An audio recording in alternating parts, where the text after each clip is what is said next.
வெளிப்படுத்தின விசேஷம் 17ஆம் அதிகாரம். 7 கலசங்களை உடைய அந்த 7 தூதரில் ஒருவன் வந்து என்னோடே பேசி, நீ வா, திரளான தண்ணீர்கள் மேல் உட்கார்ந்திருக்கிற மகா வேசியோடே பூமியின் ராஜாக்கள் வேசித்தனம் பண்ணினார்களே, அவளுடைய வேசித்தனமாகிய மதுவாள் பூமியின் குடிகளும் வெறி கொண்டிருந்தார்களே, அவளுக்கு வருகிற ஆக்கினையை உங்களுக்கு காண்பிப்பேன் என்று சொல்லி ஆவிக்குள் என்னை வனாந்தரத்திற்கு கொண்டு போனான். அப்பொழுது 7 தலைகளையும் 10 கொம்புகளையும் உடையதும் தூஷணமான நாமங்களால் நிறைந்ததுமான சிவப்பு நிறமுள்ள மிருகத்தின் மேல் ஒரு ஸ்திரீ ஏறியிருக்க கண்டேன்.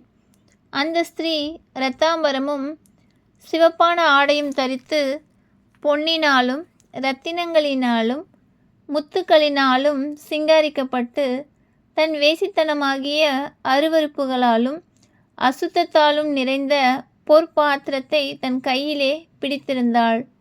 மேலும் இரகசியம், மகா பாபிலோன், வேசிகளுக்கும் பூமியில் உள்ள அருவருப்புகளுக்கும் தாய் என்னும் நாமம் அவள் நெற்றியில் எழுதியிருந்தது. அந்த ஸ்திரீ பரிசுத்தவான்களின் இரத்தத்தினாலும் இயேசுவினுடைய சாட்சிகளின் இரத்தத்தினாலும் வெறி கொண்டிருக்கிறதை கண்டேன். அவளைக் கண்டு நான் மிகவும் ஆச்சரியப்பட்டேன். அப்பொழுது தூதனானவன் என்னை நோக்கி, நீ ஆச்சரியப்படுகிறாய்.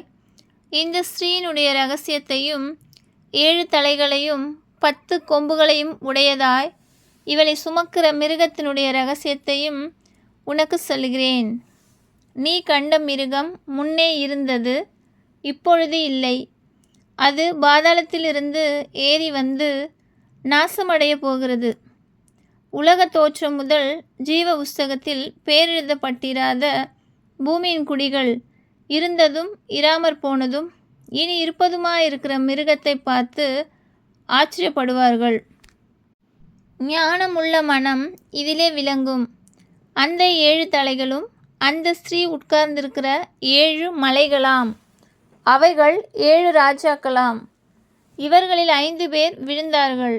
ஒருவன் இருக்கிறான், மற்றவன் இன்னும் வரவில்லை. வரும்போது அவன் கொஞ்சம் காலம் தரித்திருக்க வேண்டும். இருந்ததும் இராததுமாகிய மிருகமே 8வதானவனும் அவ்வேழிலிருந்து தோன்றுகிறவனும் நாசமடைய போகிறவனுமாயிருக்கிறான். நீ கண்ட 10 கொம்புகளும் 10 ராஜாக்களாம். இவர்கள் இன்னும் ராஜ்யம் பெறவில்லை. இவர்கள் மிருகத்துடனே கூட 1 மணி நேரமளவும் ராஜாக்கள் போல அதிகாரம் பெற்றுக்கொள்ளுகிறார்கள். இவர்கள் ஒரே யோசனை உள்ளவர்கள். இவர்கள் தங்கள் வல்லமையையும் அதிகாரத்தையும் மிருகத்திற்கு கொடுப்பார்கள். இவர்கள் ஆட்டுக்குட்டியானவருடனே யுத்தம் பண்ணுவார்கள். ஆட்டுக்குட்டியானவர் கர்த்தாதி கர்த்தரும் ராஜாதி ராஜாவும் இருக்கிறபடியால் அவர்களை ஜெயிப்பார். அவரோடு கூட இருக்கிறவர்கள் அழைக்கப்பட்டவர்களும் தெரிந்து கொள்ளப்பட்டவர்களும் உண்மை உள்ளவர்களுமாயிருக்கிறார்கள் என்றான். பின்னும் அவன் என்னை நோக்கி, அந்த வேசி உட்கார்ந்திருக்கிற தண்ணீர்களை கண்டாயே, அவைகள் ஜனங்களும் கூட்டங்களும் ஜாதிகளும் பாஷ்யக்காரருமாம். நீ மிருகத்தின் மேல் கண்ட 10 கொம்புகளானவர்கள் அந்த வேசியை பகைத்து அவளை பாழும் நிர்வாணமுமாக்கி அவளுடைய மாம்சத்தை பட்சித்து அவளை நெருப்பினால் சுட்டெரித்து போடுவார்கள். தேவன் தம்முடைய வார்த்தைகள் நிறைவேறும் அளவும் அவர்கள் தமது யோசனையை நிறைவேற்றுகிறதற்கும் ஒரே யோசனை உள்ளவர்களாய் இருந்து தங்கள் ராஜ்யத்தை மிருகத்துக்கு கொடுக்கிறதற்கும் அவர்களுடைய இருதயங்களை ஏவினார். நீ கண்ட ஸ்திரீயானவள் பூமியின் ராஜாக்கள் மேல் ராஜ்யபாரம் பண்ணுகிற மகா நகரமே ஆம் என்றான்.